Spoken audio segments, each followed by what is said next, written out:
Hello, j'espère que vous allez bien. Je vous retrouve aujourd'hui dans une nouvelle vidéo. Pour ceux qui me regardent sur YouTube, et bienvenue ou re-bienvenue, ça ne se dit pas du tout, mais c'est pas grave.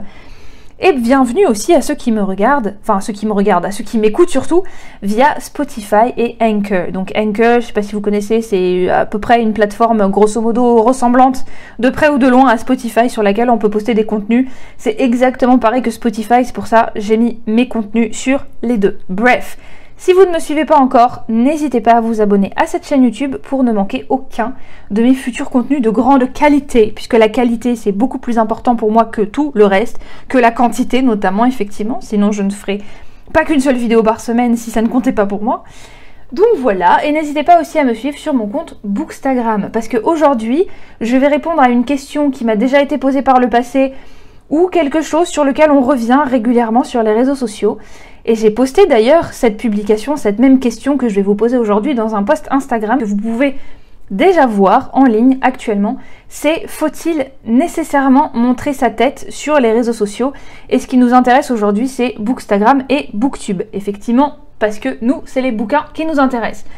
Donc c'est sûr que sur les réseaux sociaux, pour ceux qui me connaissent depuis pas mal d'années déjà, donc depuis 2019 je crois, effectivement, sur mes réseaux de manière générale, je postais ma tête.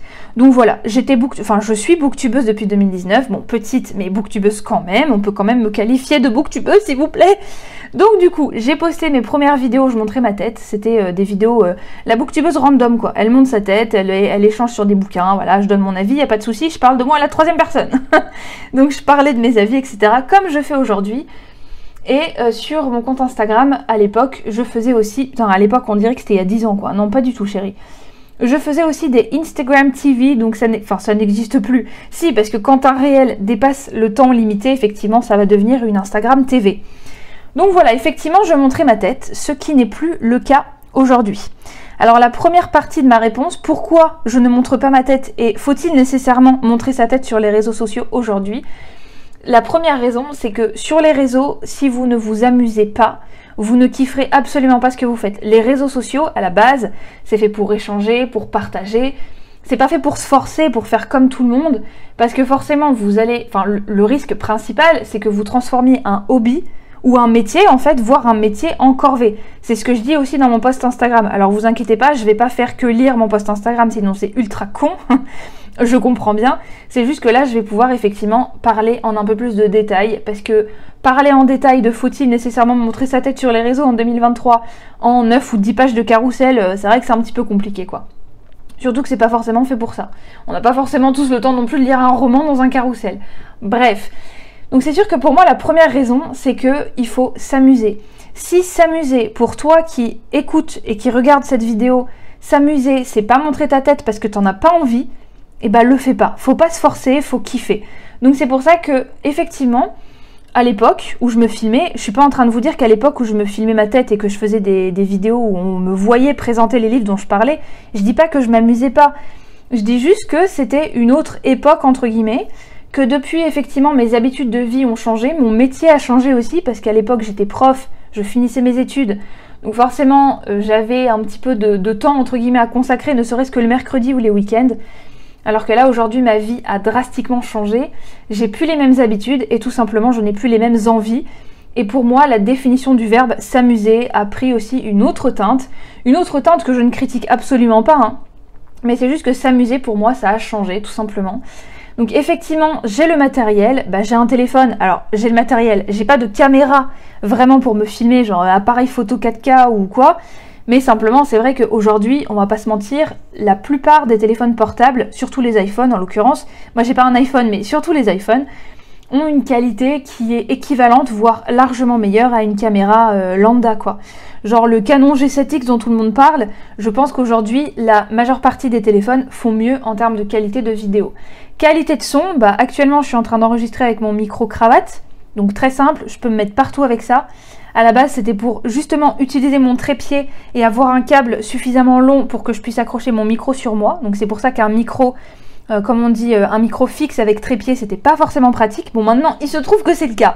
Donc peut-être qu'un jour, j'achèterai un micro fixe. Je ne sais pas, mais en tout cas, je vous dirai si la qualité a changé. Et puis je pense que vous le remarquerez aussi.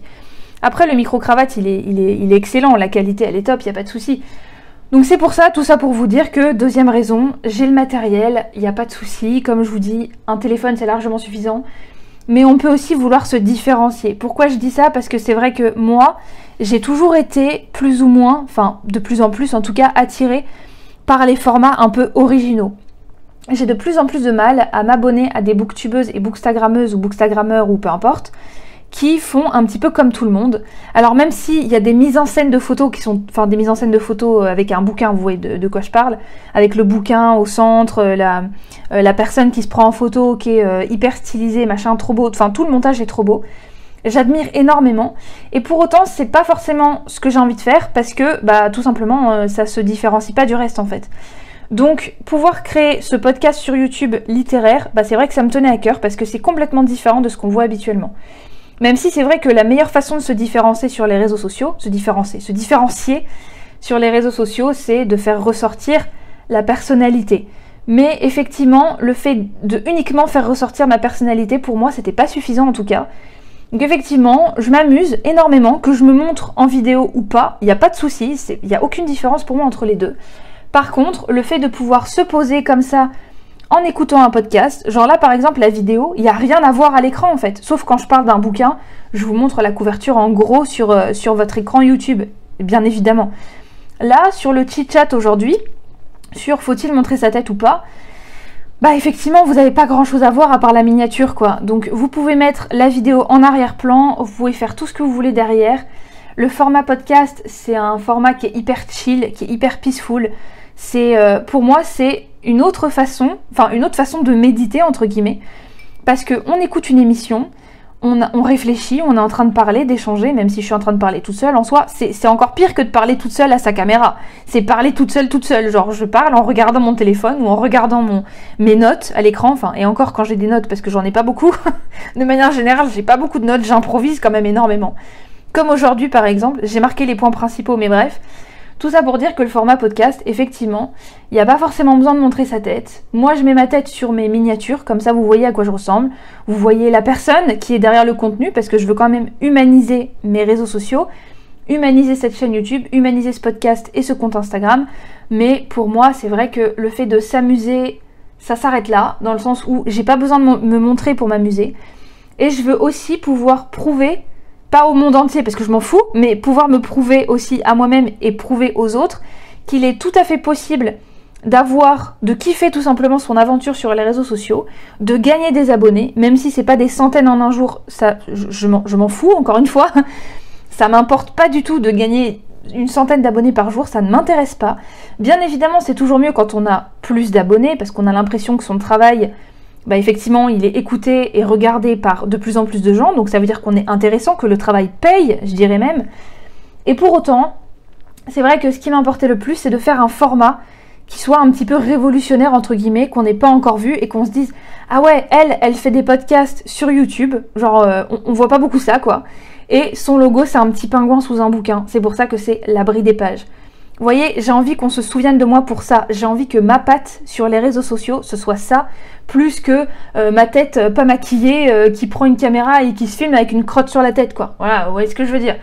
Donc c'est pour ça que je voulais pas me prendre la tête. Parce que pour moi, c'est vrai que se filmer, je pense que vous vous en rendez compte pour ceux qui ont déjà des comptes Booksta et des chaînes Booktube. Mais c'est quand même un travail conséquent. Il faut préparer le setup, il faut mettre la caméra... il faut préparer ses notes s'il y en a ou pas, il n'y en a pas forcément. Moi j'avoue que 99% du temps j'ai pas forcément... Bon, on va dire 90 parce que c'est vrai que pour les vidéos par exemple Wishlist ou PAL, effectivement je vais avoir des notes parce que c'est les bouquins dont je vous parle, ou alors j'ai une pile de bouquins à côté de moi. Bon, je considère que c'est quand même des notes un minimum. Ou alors quand je parle d'un résumé d'un bouquin, je vais noter le résumé quelque part, ou je vais l'avoir devant les yeux, enfin bref, voilà, vous avez compris. Le setup d'une vidéo, c'est ça. Plus, effectivement, le fait d'avoir une caméra, le fait de se préparer, le fait de pouvoir s'habiller un minimum convenablement. Enfin voilà, donc c'est vrai que moi, de base, au quotidien, je suis 100% naturelle. Je ne porte jamais de maquillage, mais jamais. Le seul endroit ou le seul moment de ma vie où vous me verrez porter du maquillage, c'est quand je sors en amoureux ou que je suis invitée à un mariage, à une fête. Moi, j'aime pas les fêtes, donc de base, c'est vrai que j'évite d'être invitée à ce genre de choses. Mais bref, effectivement, il y a certains moments où je vais me maquiller pour sortir de l'ordinaire, où c'est des occasions spéciales. Mais de manière générale, je me suis rendu compte que le fait de me montrer en vidéo comme ça, de manière hyper apprêtée, avec du maquillage et tout, comme vous pouvez voir d'ailleurs sur mes anciennes vidéos, je les ai pas supprimées, elles sont toujours là. Même si je suis effectivement insupportable dans ces vidéos-là, je ne peux même plus me regarder, quoi, j'en peux plus. La meuf, elle est trop excitée, elle est trop gamine, je peux pas. C'était la moi d'avant, je ne renie absolument pas cette période de ma vie, mais par contre, c'est vrai que j'ai changé, quoi. Et effectivement, mon mode de vie aujourd'hui, comme je vous disais plus tôt dans cette vidéo, c'est get comfy. Donc juste t'es confortable, t'es dans ta vie, t'es tranquille, t'es cool et chill quoi. Voilà, sachant qu'en plus je suis en télétravail, donc c'est vrai que d'avoir un environnement de vie qui est calme, dans lequel tu peux bien te développer et tout, c'est super important. Et c'est vrai que je me suis rendu compte que toutes les fois où je me maquillais pour faire mes vidéos, bah est-ce que j'étais vraiment moi-même? Est-ce que je kiffais vraiment faire ce que je faisais? Eh ben je pense pas complètement en fait. C'était hyper amusant de parler à une caméra, de présenter des bouquins et tout. Mais la manière quasiment systématique de me maquiller pour me montrer en vidéo, ça c'est vrai que si je peux m'en passer, je m'en passe et c'est donc ce que je fais aujourd'hui. Et c'est pareil pour la photo de mes livres, c'est flou, je sais pas prendre des photos, mais vraiment pas, genre je vous mens pas. Je sais pas prendre des photos, je suis pas photographe. Tu peux me donner la meilleure caméra au monde, je saurais quand même pas faire des photos magnifiques comme... Après tu saurais que tu me donnes un iPhone, je pense que l'iPhone il fait tout pour toi, y a pas de souci. Et encore je suis même pas sûre. J'ai pas forcément de mise en scène de ouf. C'est pas forcément facile de prendre la voiture pour aller dans la forêt la plus proche pour prendre des belles photos. Effectivement, je le faisais au début de mon compte Instagram, donc en février 2022. Donc du coup, il y a pile poil un an à quelques semaines près. Effectivement, je sortais dans le jardin, je prenais des photos un petit peu harmonieuses, je montrais mes bouquins dans la bibliothèque et tout. Mais c'est vrai que ne serait-ce que le montage de la photo, c'est déjà du travail. Et faut pas oublier que c'est mon métier, donc je suis social media expert dans la vie de tous les jours. C'est le titre que je me donne parce que community manager j'aime pas vu que je ne fais pas uniquement que de la communication digitale. Donc effectivement, social media expert, je trouve que c'est un terme qui me correspond bien. Donc c'est pour ça qu'il faut pas oublier qu'à côté j'ai des clients, j'ai du travail, donc c'est vrai que je n'ai plus forcément ce temps que je pouvais avoir avant de prendre ma caméra, de me filmer. Après, même si j'ai le temps, il m'arrive d'avoir des semaines ultra cool où j'ai déjà travaillé pour mes clients, le travail est fait, donc j'ai une semaine de pause entre guillemets. Et ben même le temps que j'ai devant moi, je ne vais quand même pas l'utiliser pour me filmer avec une caméra parce que je veux tout simplement utiliser mon énergie dans autre chose et pas forcément dans le fait de me filmer et de raconter des trucs et de me montrer en train de rire et tout. Oui, ok, je peux comprendre que vous sentiez une certaine proximité avec là où le youtubeur qui est en face de vous, et pour autant, j'ai pas forcément envie de faire ça parce que tout simplement, j'ai pas envie de prendre le temps.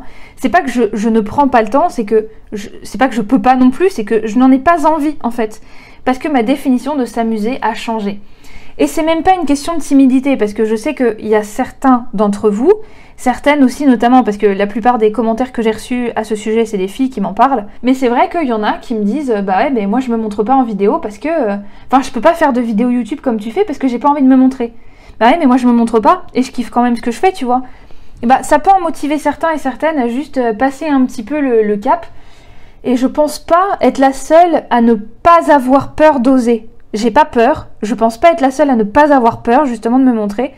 Donc c'est même pas une question de timidité, mais même si ça l'est, même si tu es timide et que tu n'as pas envie de te montrer et que tu as quand même envie de kiffer, bah le fais pas, il n'y a pas de stress à avoir en fait. Chacun a son caractère, sa personnalité, sa façon de s'habiller, sa mentalité, enfin tout en fait, on est tous différents. Et il y a du coup autant de personnes sur Terre que de moyens de faire ressortir cette belle personnalité qui est du coup derrière vos écrans en fait. Donc c'est pour ça que de base, je n'ai plus envie de me montrer parce que je trouve que, alors je vais être un peu trash quand je vais dire ça, mais c'est de la perte de temps. Je n'ai pas envie de perdre mon temps là-dedans. J'ai envie de consacrer mon énergie à autre chose, que ce soit de l'énergie efficacement répartie entre mes différentes activités, parce que la vie d'entrepreneur c'est quand même carrément difficile. C'est hyper bien, c'est hyper gratifiant, et pas toujours, hein, je dois avouer que c'est pas toujours gratifiant du tout. Et pour autant, c'est pour ça que mon énergie, j'ai pas envie de la mettre n'importe où. C'est pas l'énergie que tu mets au boulot et l'énergie que tu mets chez toi dans ton hobby. C'est vraiment, pour moi, ça a pris une autre teinte. Et c'est vrai que je m'amuse bien plus en faisant un petit peu ce travail intellectuel, entre guillemets, quand je fais mes vidéos. Je vais pas me mettre à rigoler comme une couillonne pendant 10 minutes comme je faisais dans mes anciennes vidéos. Non, je vais vraiment vouloir être plus posée dans un format podcast, dans un format émission de radio que vous pouvez typiquement écouter sur votre radio en allant au boulot le matin, en rentrant chez vous le soir, en faisant les courses, je sais pas, peu importe, ou livre audio même, ou que sais-je. J'avais plutôt envie de prendre ce ton-là, donc le ton posé, d'une femme posée dans sa vie, qui a envie de réfléchir et de parler de façon mature et peaceful d'un bouquin qu'elle a bien aimé, de la littérature, de la lecture, le fait de pouvoir creuser des sujets, de pouvoir être mature, de se poser des questions un petit peu plus psychologiques sur des romans. C'est pour ça, pourquoi pas, je pensais faire ça, mais du coup, je profite de cette vidéo sur montrer sa tête ou pas sur les réseaux, pour vous poser cette question. À ceux en tout cas qui m'ont écouté et qui m'ont regardé jusqu'ici, je comptais faire des vidéos parfois un petit peu plus axées sur quelle morale on peut tirer de tel bouquin. Alors pas en mode prof de français où on se fait chier pendant 1 heure à écouter la prof qui blablate alors que l'auteur il est mort il y a 200 ans. À un moment donné t'es pas dans la tête de l'auteur, tu sais pas ce qu'il pensait, donc arrête de dire qu'il voulait que les fleurs soient bleues parce que la signification du bleu c'est... Enfin à un moment donné ça c'est de la branlette intellectuelle si tu veux. Ça c'est pas possible. Par contre moi effectivement quand je parle d'un bouquin c'est... Comment on peut s'approprier l'histoire du bouquin et se poser des questions à nous-mêmes, ce qui m'a plu dans une histoire, et j'avoue que de manière générale j'aime beaucoup les livres fantasy jeunesse, et pour autant, même dans un livre fantasy jeunesse, on a énormément d'apprentissage à en tirer. Donc voilà, je pensais faire des vidéos un petit peu plus axées là-dessus. Donc faut-il obligatoirement montrer sa tête sur les réseaux sociaux ? Je pense pas, c'est pas du tout une obligation. Si vous avez envie d'humaniser votre contenu, bah faites comme moi, je pense que je le fais suffisamment. À vous de me le dire, si c'est pas suffisant dans ces cas-là, j'aviserai, je posterai peut-être plus de photos de moi, j'en sais rien. Ou je la mettrai en plus gros sur mes miniatures, je sais pas du tout, hein, mais je trouverai une solution en tout cas. Il y a toujours des compromis qui sont envisageables et possibles, mais c'est vrai que de base, vous voyez ma tête, vous savez à quoi je ressemble, je suis pas un mystère, je porte pas un masque. Enfin voilà quoi, c'est en toute transparence, vous savez quelle est, enfin vous commencez à voir en tout cas quelle est ma personnalité, en tout cas la personnalité d'une jeune femme de 27 ans, donc c'est vrai que je ne suis plus du tout la même que j'étais dans mes vidéos quand j'avais 23-24 ans, comme je vous dis, la vie que je menais à l'époque était complètement l'inverse de celle que je vis aujourd'hui, donc c'est pour ça que pour moi, ne pas montrer ma tête, ça fait aussi partie d'une prise de position par rapport à ma vie actuelle, je veux tout simplement plus parce que ça ne m'intéresse plus, voilà. J'ai pas envie de me maquiller pendant des heures juste pour faire 10 minutes de vidéo et paraître superficielle parce qu'au final je me maquille pour une vidéo, mais est-ce que je suis comme ça dans la vie de tous les jours? Bah pas du tout. Alors certains vont me dire ouais mais tu sais tu peux très bien te filmer sans te maquiller. Oui je sais et pour autant ça me fait pas kiffer quoi. Rien que le fait d'y penser je me dis ouais c'est vrai cocotte tu peux te filmer sans te maquiller avec ton chignon crotte sur la tête, enfin c'est comme ça que je l'appelle mais en tout cas... Toi-même tu sais, si t'as les cheveux longs comme moi tu sais, le chignon crotte c'est ma vie, parce que du coup t'as la nuque dégagée, t'as pas trop chaud, t'as pas, enfin ouais, nickel quoi, t'as pas les cheveux dans la figure non plus, donc on kiffe, on aime bien. Donc voilà, tout ça pour dire que non, c'est pas une obligation, alors bien évidemment comme d'habitude j'aimerais beaucoup avoir vos avis dans les commentaires, n'hésitez pas à aller voir mon post Instagram du coup qui est dédié à ce sujet, à me répondre dans les commentaires juste en dessous, et si ce n'est pas déjà fait, à vous abonner à ma chaîne YouTube, à ma chaîne de podcast, pourquoi pas, si ça vous tente, je vous y attends, enfin je vous y attends, mes vidéos vous attendent en tout cas, et n'hésitez pas non plus à me suivre sur mon compte Bookstagram, et du coup je vous dis à très vite dans une prochaine vidéo, bye bye.